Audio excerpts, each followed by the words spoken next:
If you'd like to start the beginning. Okay. I was diagnosed when I was 4.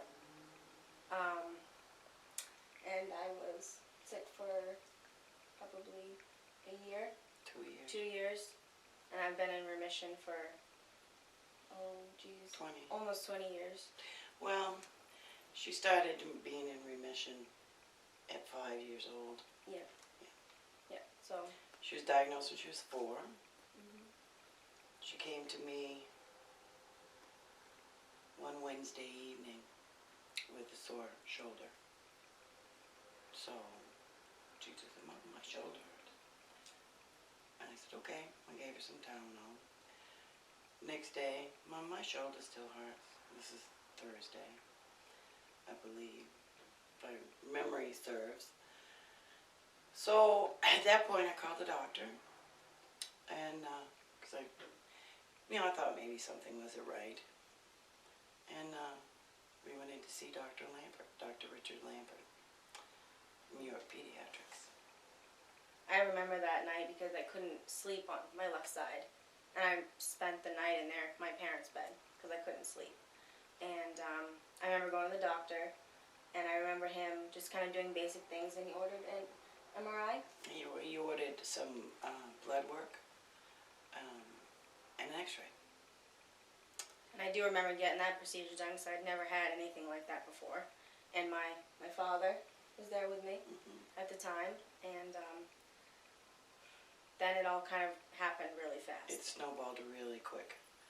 I was, my ex-husband was a third shift police officer, and I was working second shift, delivering pizza. And I remember coming home that same Thursday evening, and my husband said to me, "Dr. Lampert wants you to call." And they knew His something house. was wrong. It was 11:30 at night. And I'm like, "What?" I called Dr. Lampert, and he said, "We found a mass in her chest, in her upper chest, and we'd like her to have an MRI tomorrow." So Friday, we went to have an MRI. And then my grandfather and my dad took me to have a biopsy done. She went into the hospital Saturday. I mean, this was very quick, very fast. Yep. She, I remember not even knowing what was going on. by the time she got to the hospital, she was on morphine as a 4-year-old child. She had her biopsy. They also gave her a central line IV, which is a line that goes directly into the major vein in the heart. And I do remember being so young, but they wanted to attack it completely, like aggressive. That surgery wasn't an option because the type of cancer I had so many tentacles wrapped around my lungs and my bone. All the nerves in the arm, top of the lung, bones. So surgery wasn't an option. So they had to decide with a 4-year-old what kind of treatment. So they decided on chemotherapy and radiation. After they consulted with another hospital, they sent her results to another hospital, and finally figured out just exactly what she had, which was... It was a peripheral neuroectodermal tumor. It's like a Ewing sarcoma. Which is a bone cancer. Which is like a bone cancer, but it's a little bit more involved. So they basically attacked it. And being in the hospital, I remember things like it was yesterday. I remember I had 2 nurses that we ended up being like longtime friends. They would invite us over to pool parties, and I remember having a chest line, you can't get that wet. And I remember, them putting me in like a special tube in the pool so I could, have fun in the summer, and I lost all my hair, which was the worst part for you. That was a heartbreaker. She had all of her treatments at the Maine Children's Cancer Program in Portland. Yeah. And they have a room where you can go in and get jammies for them and towels and whatever you need, and also it's got a sink. And I remember that evening very well. We wheeled her in on a gurney so we could wash her hair so that she wouldn't have to bend over because of her central line. And it was just coming out in handfuls in my hand. And I remember her crying. I just couldn't do it. The nurse had to take over. And I just was like, what's wrong? I didn't know. I didn't realize it. Just great gobs of hair and of all the things that we went through. 18 months of chemotherapy. 6 weeks of radiation. Many years of follow-up. Mhm. That was the worst thing I went through. For some reason, I don't know why. I mean, even with all the testing and all the things that they did, that was the worst.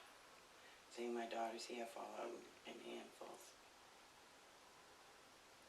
Worst thing for me was the needles and the She food. hated needles. And the food. I wouldn't eat. I didn't want to eat. I didn't like the food. And so they had to give me a tube in my stomach. Yeah, she got down to 25 pounds. Yeah. I think she was 5 by this time, and she got down to 25 pounds. So they put a G tube directly into her stomach, and they fed her all night through that tube, and she bulked up some because she could keep it down. It was very slow feeding. Chemotherapy made her horribly sick. Oh, that was awful. Yeah. I mean, like, a lot of people, they know what it's like to be sick, nausea, but it's an all over. Like, I felt like my body wanted to throw up my organs. Like, it was just the most awful feeling, I think, and than the needles, because we had, you have med students come in, and a lot of the female med students want to work with kids. Well, I've been poked and prodded so many times that I had a med student come in and try to give me an IV, and she failed. This was after her central line. Yeah, she tried and tried and tried, and I remember literally just crying at one point. I think I might have swore at her, 4 years old. I might have swore at her, and I was just like, no, leave, and she left in tears.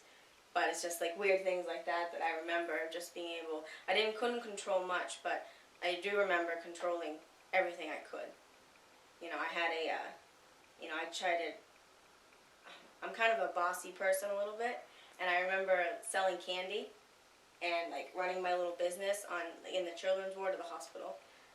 So, yeah, it was rough. I remember sleeping a lot too. I slept a lot. Mm-hmm. I stayed up late with her and watched Unsolved Mysteries because I couldn't sleep sometimes, and we'd watch all night long. She never left, and I have 2 sisters and 2 brothers, and she was in the hospital with me almost every night. I don't remember her not being there.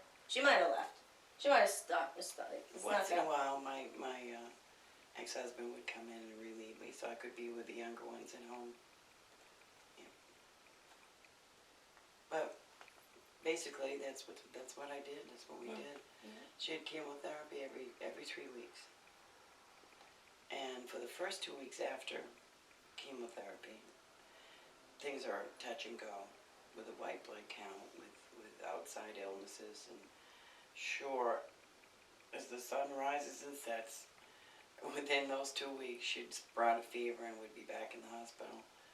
Yep. So I would have to say we pretty much lived there for 18 months. Yep. I remember having to walk again, learn how to walk on trick or treat. Mm-hmm. Yep. Because I was bedridden for so long, being so little. I had no energy. I remember being 4 years old and having my mother hold my hands in the hospital wing, just trying to get me to walk from room to room because I couldn't. So Chemotherapy is it's a double-edged sword. it's a double-edged sword. You hate it, but you love it. You hate what it's doing. It brought her more times than I can remember to close to death. Very close. And one particular time before her G tube, her stomach tube was put in, she woke me up that morning. Mama. It was a particularly rough night. And she said, Mama, I traveled last night. I said, you did? Where'd you go? I saw the dry lands and the mountains and the oceans, and I'm like, you did? How did you see those? She said, angels, Mama. They held my arms, each one at my arms and each one at my legs, and one at my head. I said, really? By this time, I'm a little scared. And she said, and I said, but I wasn't scared because the one in my head told me that if they ever came back, never to be afraid. And they showed me all these things, and she was so excited, so animated, and so full of life, where the night before she was slipping. And from that point on, I knew whatever happened to Allison, whether she got well and we were able to have her with us or we weren't, I knew she was going to be all right, and she knew she was going to be all right. Now, we're not overly religious folks. No. I remember hearing this story when I was older and being like, I was on so many meds, like, I probably made that up. And my mom was like, she told me things that no 4-year-old would know. She described them the best way she could in her words. Deserts meaning dry lands, meaning the deserts and the big pointy mountains, and she described it vividly so that I saw a complete picture of exactly what it is that she saw. Yep, that was something else. But the reason I tell you this is because that's the way chemotherapy is. And that's the hardest thing as a parent to watch. That they need this chemotherapy to live. They've got to go through this next run and the run after that and the run after that. But how do you keep them going in between? How do you keep yourself going in between? And but we did. Well, we made it. We made it. We made it. I remember the day she came. Rough. She came in and she was crying and she's like, "It's gone. My tumor was gone." Yeah. And then started the long road to recovery. Yeah. Do you have any questions you want to ask? Because we can just. Yeah, we'll go on. We'll go on and on. So. No, I mean, it's completely fine with me. I mean, after it happened, after you got over this, was there ever a point when the cancer came back as? No, my cancer, when they told me my cancer had a very, very small chance of coming back, I went from having an appointment every couple of months to an appointment twice a year to an appointment once a year and it stayed that way until I was about 17, 16. She was 15 before the doctors would say she was cured. Yeah. Because you're never truly cured from cancer, but if you can go, I think it's the 10 years without having, any. Once she went into remission, she stayed in remission. Yeah, I never relapsed. And I remember, trying to go to school, because I had missed pre-K. I had missed most of kindergarten. By the time I got back into school, I was first grade, and it was very difficult for me. Mostly for the physical. My left arm was so beat up from the treatment. It was very hard for me to go to school, and I remember being in art class and all the kids were playing with clay, and I couldn't, my hand wouldn't work. It couldn't mold clay.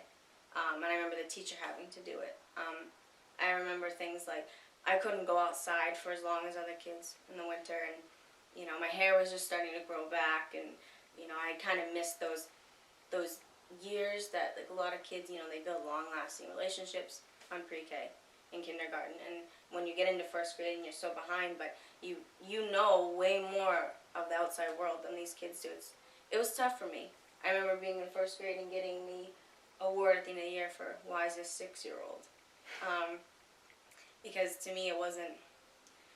You never have an idea of beauty when you're that little, but especially growing up, you kind of, I was teased quite a bit, for just being small-chested, stuff like, stuff that can really hurt a little teenage girl's feelings, especially when I was, pre-puberty and stuff like that, and it was just like, it's not my fault, You know what I mean? Like, you know, if it wasn't for these treatments, you know, I would be dead now. But I'm not, and I'm alive, and I'm secure bullshit. I remember being angry at people for treating or making fun of me for anything I couldn't have helped, you know? And people never really want to hear the truth of the thing, and people are scared of stuff like that, and they don't want to think that, and they'd rather just be mean and cruel.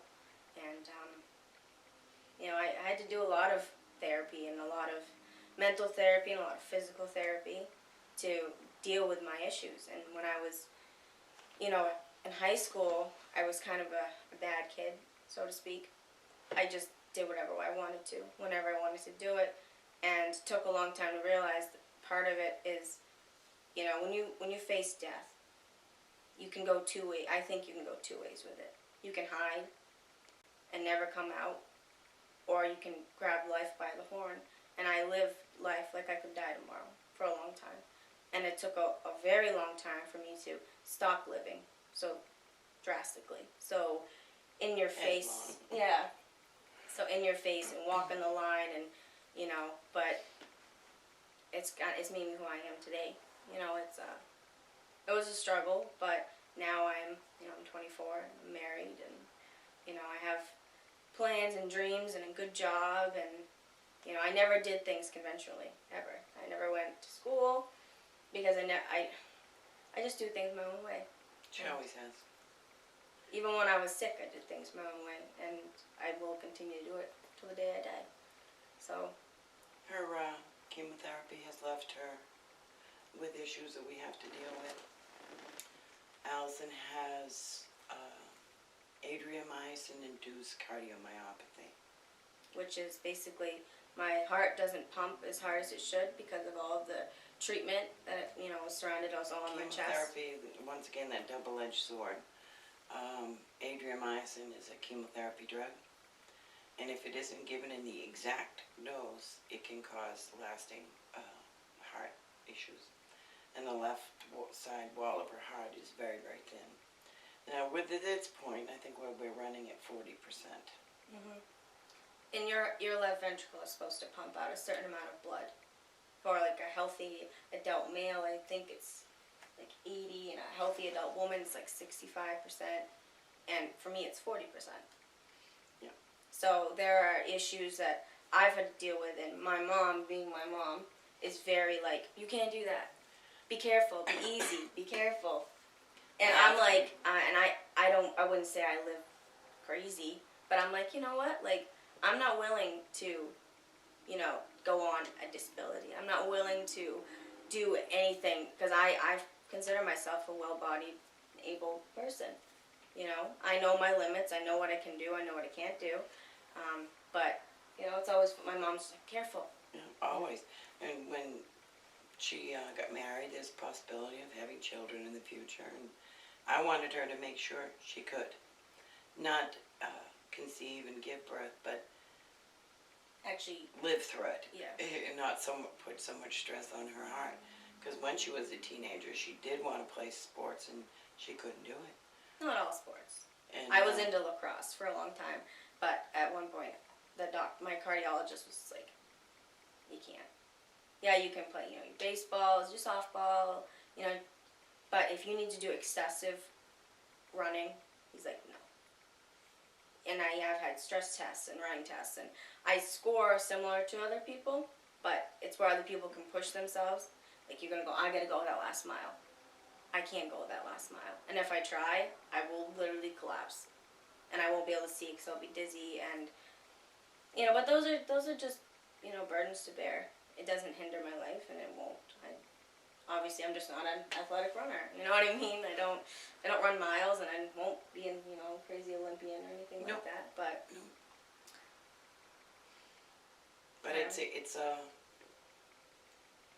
constant reminder of what happened, and it'll always be there. It'll always be there. It's never one of those things you're like, oh, it's out of your mind. It's never out of your mind. No, having a child go through this, you will always remember it. There will always be a telltale sign. Always. Always. It'll always be there. Mm-hmm. And for some kids, it's easy breezy. They go through it I wouldn't say it's easy, but well, no, I'm not saying it's easy, but there's a lot of kids that they have their therapy and the therapy's over and it works and they go on with their lives, and then there's some and there's kids that others have it that are awful or it's don't make it at all. horrible. And then some that don't make it at all. I had to deal with that on the ward, at the hospital. Children not making it while we were there. I had a friend whose name was also Allison. She had stomach cancer. She had the same kind of cancer as Allison, actually. But it was, Older Allison was 16. It was in her stomach. It grew in her stomach. yeah, But it was the same kind of cancer. she didn't make it. And she was somebody I used to, like, when I could walk, I'd take my IV pole and I would walk over and we would play cards and talk, and she didn't make it. So, it's a constant reminder, and that's why I'm a huge advocate for, people just trying to be as nice as humanly possible to one another. I don't, there's so many people that have ailments or diseases or conditions, or be it mental or physical, and I don't think any one of them deserves to be on the wrong end of a joke or made fun of and, Bullied. be bullied, especially, Because you never know. it's my phone. You never know, yeah.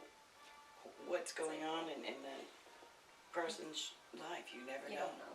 You never know. And you are not to judge. No. But, Gone now. I thought that went perfectly along with the moment. Oh yeah, she's a fighter, this one. Han Solo, no doubt. No doubt. I mean, that's like just hearing this, and especially from you, like somebody who survived. It's absolutely amazing to hear this, and like you went through that struggle, and after you were a kid, that was like just making it through wasn't the only bit, and like it's really amazing to hear those stories. And now at 24 years old, you're married and you're doing so well, and you seem to be so happy. I'm happy. And even though there are things like physically you just can't do, it just for some reason it doesn't seem to be bothering you, Yeah. and you just accept it for what it is. And that is probably, I've had procedures out the yin yang, but accepting everything is probably the hardest thing. Yeah, I remember when my uncle died from cancer, accepting the fact that like he wasn't going to be there anymore was definitely not an easy thing for me. But to kind of finalize all this, is there anything you want to say to any kids out there or anyone who's kind of going through the same things that you two were? I'll start from a parent's perspective.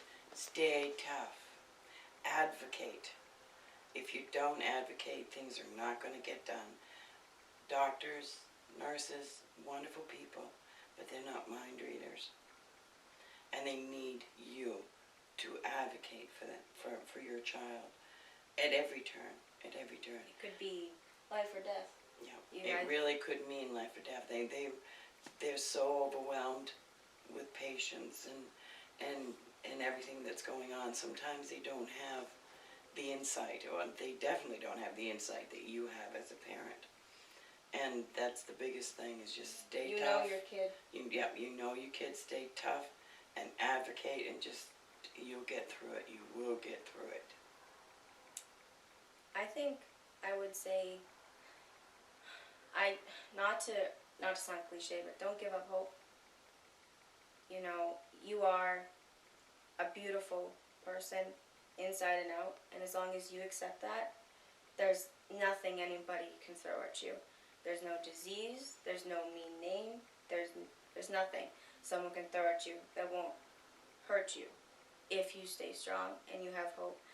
And just don't give up. And if you have to, it's hard to say, but almost be bossy.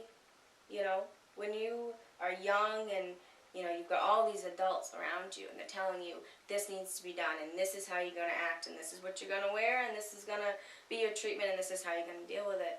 You don't have to take it like that. You, even at 4, 5, 6, you're your own person. You can tell somebody, stop.